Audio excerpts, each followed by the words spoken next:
Comandante! Olhe pra frente, tem alguma coisa na pista. O primeiro oficial olha através do para-brisas. O que é isso? No momento seguinte, ambos perceberam que o que está na frente não é um reflexo ou uma sombra, mas as barreiras de concreto, e atrás delas estão escavadeiras e rolos compactadores. Este Boeing 747 está atualmente correndo pela pista a quase 280 km por hora. Os motores estão em potência máxima e a chuva é tão forte que a visibilidade à frente é quase nula. No último momento, os pilotos perceberam que a pista de onde estão prestes a decolar está cheia de equipamentos de construção. Mas a uma velocidade tão alta, uma aeronave de 200 toneladas não consegue parar instantaneamente. Também não há tempo de virar. Agora, a questão não é apenas o que vai acontecer com este avião. A questão mais importante é como é que tanto equipamento de construção acabou numa... E qual foi esse pequeno erro que levou este voo ao desastre?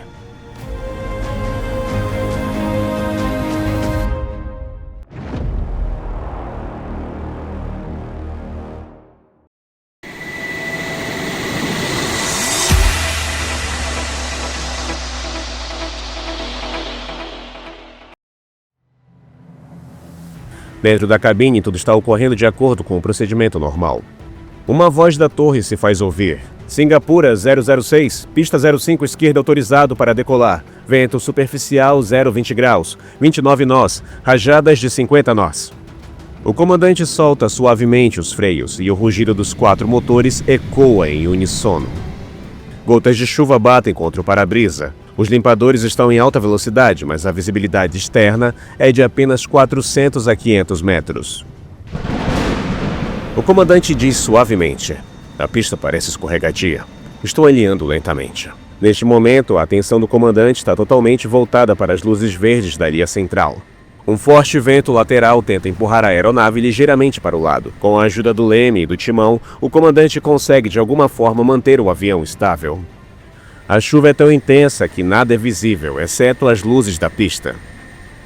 Em meio a tudo isso, o comandante aumenta gradualmente a força do motor, levando a aeronave à potência de decolagem. Em segundos, a aeronave começa a acelerar rapidamente. O primeiro oficial anuncia a velocidade. 150 nós. A velocidade continua aumentando, os limpadores continuam funcionando em potência máxima. De repente, o comandante grita enquanto olha para frente. Tem algo à frente! A princípio, todos na cabine pensam que pode ser um reflexo na água, mas no segundo seguinte, as formas ficam mais nítidas e eles percebem que há barreiras de concreto em ambos os lados da linha central. E não é só isso, há máquinas pesadas estacionadas à frente, são equipamentos de construção. Neste momento, a aeronave está viajando a quase 280 km por hora. A essa velocidade, um Boeing 747 tão pesado não consegue parar imediatamente ao frear. Nem o comandante, nem o copiloto têm um segundo para pensar. Mas antes de descobrirmos o que acontece a seguir, precisamos entender como esse avião chegou nessa situação. Por que equipamentos de construção aparecendo na pista à frente de um avião é algo que deveria ser impossível? Mas a verdade é que isso não aconteceu de repente. A cadeia de eventos começou quase 34 horas antes, quando a tripulação se apresentou para o serviço. A data é 30 de outubro de 2000. Do aeroporto Changi, em Singapura, está programada a partida de um voo de longa distância com destino a Taipei, seguindo para Los Angeles antes de retornar pela mesma rota. A aeronave é um Boeing 747-400, com apenas 3 anos e meio de idade. Na cabine estão 3 pilotos experientes. O comandante Fong Shenkong, o primeiro oficial Cyrano Laft e o piloto substituto Keng Ling, que viaja como piloto adicional para que os outros possam descansar durante o longo voo. Sentados na sala da tripulação, os 3 pilotos revisaram o plano de voo. O plano é completar a primeira etapa de Singapura a Taipei, descansar lá e então partir no final da noite seguinte de Taipei para Los Angeles.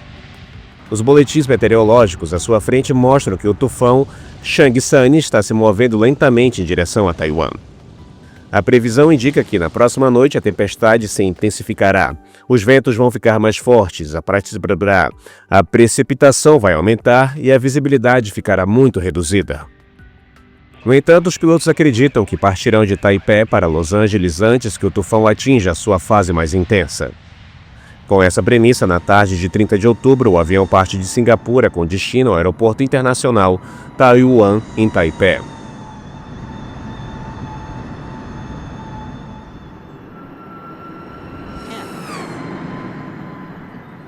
A primeira etapa dura cerca de 4 a 5 horas. A fase de cruzeiro, em geral, é tranquila, mas à medida que a aeronave se aproxima de Taiwan, o tempo começa a mudar. O tufão Changsheng avança constantemente em direção a Taiwan, e seus efeitos já estão visíveis no céu. Ventos laterais fortes, rajadas intensas e a chuva reduzem significativamente a visibilidade. Ainda assim, por volta das 20 horas, o avião pousa em segurança em Taipei e segue para a pista Bravo 5. Como mencionado anteriormente, a próxima etapa para Los Angeles está programada para partir no final da noite do dia seguinte. A tripulação tem quase o dia inteiro de folga e vai para o hotel descansar. Na noite seguinte, 31 de outubro, por volta das 21 horas e 53 minutos, a tripulação se reúne novamente na cabine para continuar a viagem. Mas o ambiente externo mudou, ventos fortes sopram de maneira extremamente poderosa. A chuva cai continuamente, a água se acumula na rampa e as rajadas sacodem a aeronave. A tripulação de cabine embarca os passageiros, 159 viajantes com destino a Los Angeles. Na cabine, os pilotos analisam os boletins meteorológicos e os NOTAMs, avisos oficiais sobre as condições das pistas, obras, encerramentos e outras informações importantes. Aqui eles observam um detalhe importante: a pista 5 direita está fechada devido a trabalhos de manutenção e construção. Oficialmente, essa pista está fechada, embora parte dela ainda esteja sendo usada como pista de taxiamento. Normalmente, quando a pista 5 direita está fechada neste aeroporto, a maioria dos voos parte da pista 06. Mas aqui o comandante sugere algo diferente. Ele propõe usar a pista 5 esquerda. A pista 5 esquerda é mais longa, mais larga e uma pista de categoria 2, facilitando o manuseio em condições de chuva forte e baixa visibilidade. Isso significa que em condições meteorológicas adversas, você tem um pouco mais de margem de segurança, e é por isso que o comandante faz essa sugestão. Mas com essa decisão, a rota de taxiamento do avião também muda. E a partir daqui, a direção da história começa a mudar. Sem saber de tudo isso, o piloto substituto obtém os dados meteorológicos do ATIS e calcula o vento lateral. Após o cálculo, ele diz que o vento lateral está entre 26 e 28 nós. Em seguida, o piloto substituto sai para fazer a inspeção pré-voo. Poucos minutos depois, quando ele volta, seus sapatos estão completamente molhados. É nítido que há água acumulada na rampa. Logicamente, seria de se esperar que há tanta água no pátio, também poderia haver água parada na pista. Mas essa questão não passa pela cabeça de ninguém da tripulação. Na aviação, se houver mais de 3 milímetros de água na pista, ela é considerada contaminada. Nesse caso, os cálculos de desempenho mudam. Por exemplo, o limite de vento lateral pode cair de 30 para 15 nós, mas o ATIS não menciona nada sobre as condições da pista, não informa se há água acumulada ou não. E a política de Singapore Airlines diz que, a menos que haja um relatório oficial, a pista será considerada apenas molhada, não contaminada. Portanto, não há longa discussão sobre isso na cabine, e a tripulação segue em frente com a lista de verificação. No papel, tudo está ocorrendo de acordo com o procedimento, mas neste momento, muitos pequenos fatores estão acumulando, silenciosamente. E em poucos minutos, o impacto desses pequenos fatores está prestes a aparecer. Às 23 horas e 6 minutos, a aeronave é empurrada para trás. Os motores são ligados, a lista de verificação é concluída e o primeiro oficial solicita autorização para taxiar. O ATC responde: Singapura 006, taxiagem na pista 06. Correção, pista 05 esquerda, via Sierra West Cross e November Papa. Esta rota é diferente da prevista no briefing, porque o comandante decidiu a partir da pista 5 esquerda em vez da pista 6. E esta pequena confusão está prestes a custar caro. A tripulação verifica rapidamente a rota no mapa. Agora eles precisam prosseguir via November Papa, depois virar à direita na November 1 e chegar ao ponto de espera da pista 5 esquerda. A aeronave começa a taxiar. Lá fora o tempo está ruim, chove forte e a visibilidade é muito baixa, apenas entre 400 e 500 metros. O comandante sente um forte vento lateral. Ele diz: o leme está trabalhando bastante. O vento vai continuar a aumentar ainda mais. O tufão está se aproximando. Se o limite for ultrapassado, não vamos decolar, mas por enquanto vamos continuar devagar. E aqui começa o verdadeiro erro.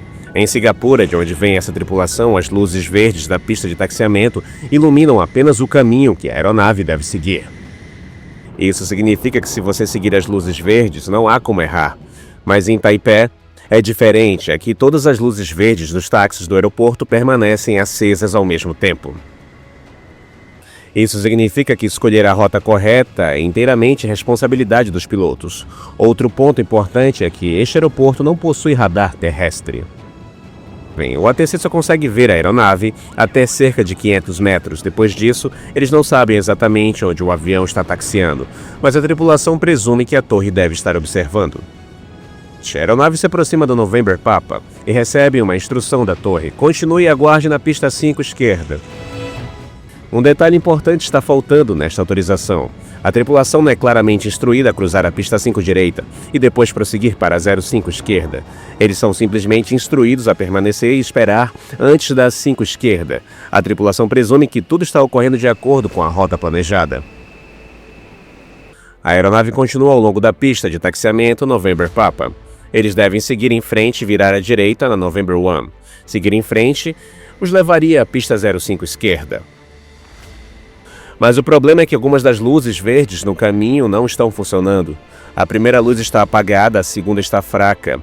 No total, apenas 4 luzes verdes são visíveis, enquanto deveria haver muito mais. Por outro lado, no mesmo ponto, há também uma curva à direita que leva à pista 5 direita. As luzes verdes desse lado estão mais próximas uma das outras e parecem mais brilhantes. Naturalmente, durante a taxiagem, o comandante segue a curva verde mais clara, presumindo que seja o caminho correto. Ele não percebe que, em vez de seguir em frente, virou à direita por engano. E dessa forma, a aeronave acaba na pista 5 direita em vez da pista 5 esquerda, a pista que está em construção. Na verdade, essa pista estava sendo preparada para ser convertida em uma pista de taxiamento, e era por isso que tinha luzes verdes instaladas na linha central. Essas luzes acabaram sendo a maior armadilha. Quando o comandante vê as marcações da pista à frente, ele presume que chegaram à 5 esquerda, mas na realidade estão na 5 direita. Nesse momento, o primeiro oficial diz: "O PVD ainda não está alinhado." O piloto substituto responde: "A curva ainda não está completa, ela se alinhará assim que a curva estiver concluída." O PVD é um pequeno instrumento que ajuda os pilotos a ver a linha central correta em condições de baixa visibilidade. Se o avião estivesse na pista correta, o PVD teria sido ativado automaticamente, mas como a aeronave está na pista errada, o PVD não emite nenhum sinal. Ninguém na cabine suspeita de nada, pois todos estão ocupados com suas respectivas tarefas. Enquanto isso, a aeronave está totalmente alinhada na pista errada. As marcações em forma de teclas de piano são visíveis à frente e as luzes da linha central estão acesas, mas são verdes, enquanto que em uma pista ativa elas deveriam ser brancas. No entanto, ninguém percebe esse detalhe. Se alguém tivesse olhado para os instrumentos, mesmo que por um segundo, teria percebido a magnitude do erro. No visor de navegação, o símbolo da aeronave é mostrado à direita da pista ativa. Esses eram sinais claros de que algo estava errado. Mas quando a mente está convencida de que tudo está bem, os olhos tendem a ver apenas o que esperam ver. A aeronave está agora totalmente alinhada na pista 5 direita, enquanto a tripulação acredita firmemente que está na pista 5 esquerda. Os instrumentos foram ignorados e a decolagem está prestes a começar. O comandante empurra as alavancas de impulso para frente e os motores rugem com toda a potência de decolagem. A aeronave avança e começa a correr pela pista sob forte chuva. Na cabine, o foco está totalmente voltado para frente. Os limpadores de para-brisa estão funcionando em alta velocidade e, através da espessa cortina de chuva, apenas as luzes da linha central são visíveis. Neste momento, a pista parece uma faixa brilhante tênue. A velocidade está aumentando rapidamente. O primeiro oficial está monitorando os instrumentos e o piloto substituto está sentado ao lado, observando os números. O primeiro oficial anuncia: 80 nós. O comandante responde brevemente: Confirmado. A velocidade continua aumentando, 100, 120, cerca de 150 nós. A aeronave agora tem um grande impulso. Mas de repente a voz do comandante muda. Olhando através do para-brisa, ele diz: "Tem alguma coisa à frente?" Por trás da cortina de chuva e neblina, formas começam a surgir. Primeiro, o contorno de barreiras de concreto aparece. Em seguida, atrás delas, máquinas pesadas. Escavadeiras, rolos compactadores, valas. Isso não é uma pista de pouso, é um canteiro de obras. Neste momento, a aeronave está viajando a aproximadamente 250 a 280 km por hora. Este é o ponto em que até mesmo um segundo de atraso na tomada de decisão é tarde demais. O comandante segura os controles e tenta acionar os freios, mas a essa velocidade a distância de frenagem é extremamente longa. Os motores continuam em potência máxima. Antes que alguém possa reagir, ocorre um impacto violento.